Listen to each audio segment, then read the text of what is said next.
Everybody, this is Tracy here for another edition of A View from Tracy's Point, and we are here to talk about the whole social media hate that is going on against Pastor Joel Osteen at Lakewood Church in Houston, Texas.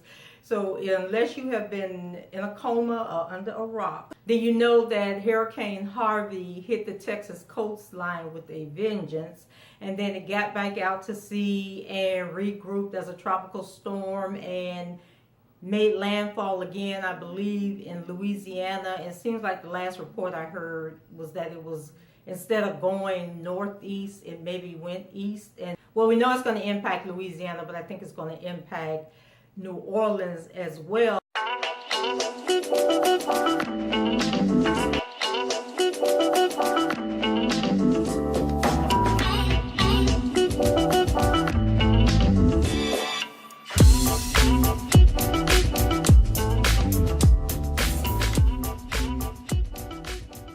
Before I get into the video, I just want to say that my heart and prayers is going out to everyone in the path of the storm who's been impacted.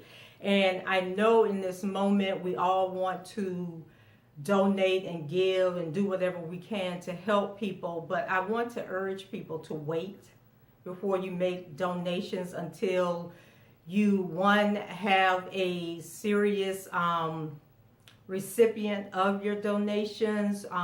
It's probably better to make a donation. I personally do not donate to the Red Cross because I'm still waiting on them to tell us what they did with the millions of dollars that was donated to Haiti that they did not use to help rebuild Haiti. So I don't do the Red Cross, but I do know that Tom Joyner, his website, blackamericaweb.com, they are collecting money, and what they're going to do is, if you're in need of assistance, then you have to write in to them and I guess verify your need, and then they'll make donations based on that. Because I think in the heat of the moment, we just want to give and we just want to do, and we forget that a lot of people have homeowners insurance, they have health insurance, so you don't want to let money that could be used for people who are really poor and desperate and in need of assistance to go to people who really don't need the assistance. So I like the idea of, coming up with a method to make sure that the people who need the help the most get the help. And then I know some of you don't like Pastor Jamal Bryant, and that is okay. But I do know that he is collecting gift cards to Sam's Club. So if you want to donate that route, go to your neighborhood Sam's Club, buy a gift card, send it to Empowerment Temple in Baltimore, Maryland, and they are going to give those gift cards. He's already identified an organization that's going to take the gift cards and distribute the gift cards. The reason I say wait until you have a specific person in mind is because a Facebook friend of mine who's also a registered nurse went to, I think it was Baton Rouge, I know it was in Louisiana, where they had severe flooding last year, and she and a friend went to Louisiana in hopes of helping out. And when they got there, they ended up, I think they got there before the Red Cross got there. But when the Red Cross showed up, if you were not on their approved list of volunteers, you could not volunteer. And then she said that they took all of the donations that had been sent to these locations, all the clothing, the water, the food that people had been sent from around the country to these places. They threw all of that stuff out because they only distribute things that were received under their watch. Now, that's what she said. She was there. She was in Louisiana. That's what she says happened. And she said that she was so disgusted by the whole thing and the fact that they wouldn't allow them to help because they weren't pre-approved, that her and the person she traveled there with, they ended up going back home. So I do know, I have read an article before that showed like tons and tons of donated clothing and stuff. being destroyed. So I don't know if that was just stuff, residuals from an event that took place and people didn't want the clothing and it was left over, or if that was part of what the Facebook friend was sharing about the Red Cross. But just be careful. You know, we all want to give, but make sure you're giving to reputable organizations. You're giving items that are in need, and that the people who receive what you give actually need what you give, because you don't want to give to one person who doesn't need, and then somebody who does need and didn't have a voice didn't get the opportunity to benefit from your donations. Now, let's move over to the whole Joel Osteen wouldn't open his church, and he's the devil, he's a demon, he doesn't care about the people in Houston, he's only about the money, he's this, he's that. I mean, like, I don't even know how this whole story started, but y'all need to pull back. Really, really serious need to pull back. And I believe that the charge is being led by, well, we know it's led by the media, because the media will create a story just to sell, you know. And this is something I tell people. The media, the newspapers, they're not there to inform you. They are there to get money from their advertisers so that they can stay in business. So if they got to put a story out there about Joel Osteen, you know, not opening the doors to his church to get y'all riled up and coming to their websites and clicking, you know, on their advertisement that's running on their web pages and all that crap, then that's exactly what they're going to do. But I'm saying, y'all need to lean back because it makes no sense. And the reason I am saying this is, it's one thing to say, oh, well, you know, his church holds 16,000 people or 17,000 people, and he should have opened his doors for the people to come in. But let me take y'all back to Hurricane Katrina, when they was telling all them people to go over there to the Superdome and to the convention center and all that. And then the people got in there and wasn't enough food, wasn't enough water. There were, you know, it was total chaos. The emergency management people, their job is to prepare cities and counties for emergencies. And part of planning for emergencies is having certified shelters in place. And usually those shelters are schools, because schools are built and designed to withhold, you know, a lot of storms and flooding and hurricanes and tornadoes and all this stuff. And second of all, because they are government municipalities and buildings that are owned by the government, when FEMA comes in, they're more likely to get recouped from their losses than a private business will. And then the other reason you should be following the emergency management people is because they're going to tell you where the shelters are. They're going to tell you whether the shelters can accommodate your kids, whether they can accommodate your pets, whether or not they have medical people on deck who can deal with people with illnesses, you know, make sure you have your medication and all of this stuff, you know, and if you didn't bring your medication, then maybe they can get the medication for you, you know, in a temporary basis.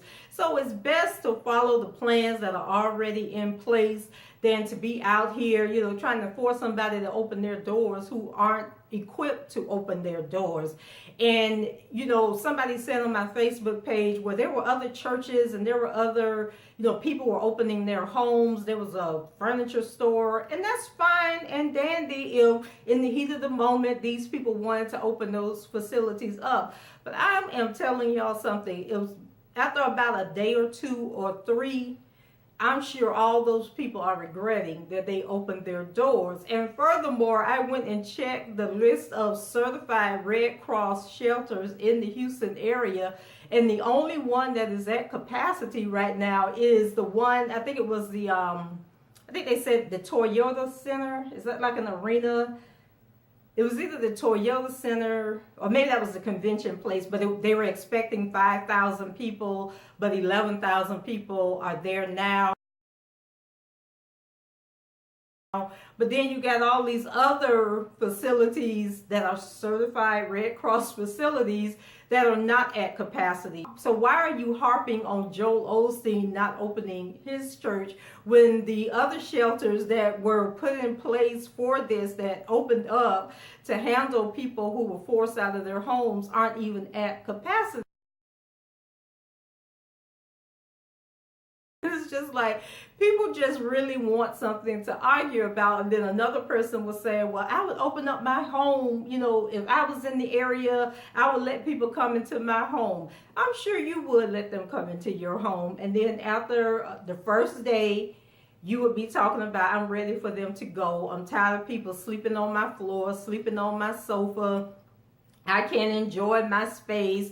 All my food is gone. All the water is gone. It's starting to stink in here. My bathroom, my water bill is going to be sky high. The bathroom, got to wait for the bathroom. Can't get in my own bathroom because the people lined up. It's like all this stuff that people are not taking into consideration when they're yelling and screaming, he should have opened that church. Like, can you imagine if 10,000 people showed up at Lakewood Church and they didn't have no blankets, they didn't have no cots, they didn't have no food, they didn't have any water? What if the power went out, so now there was no air condition? What if water started coming into the building because the storm, shifted, or because the levees broke, and so now the church is flooded?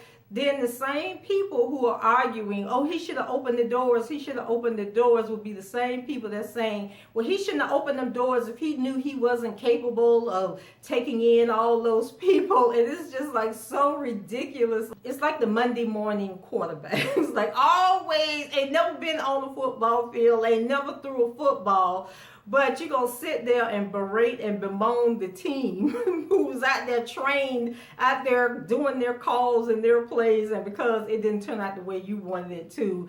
So now you're saying, oh, the coach needs to be fired and they shouldn't even be playing no more and all this other stuff. It's like, people, if you really care about the people in Houston, is this guy I follow on Periscope named Seth Nix. He said it best. Instead of being on social media angry about what Joel Osteen did or didn't do or what he should have did, how about start posting about what you are going to do to help the situation?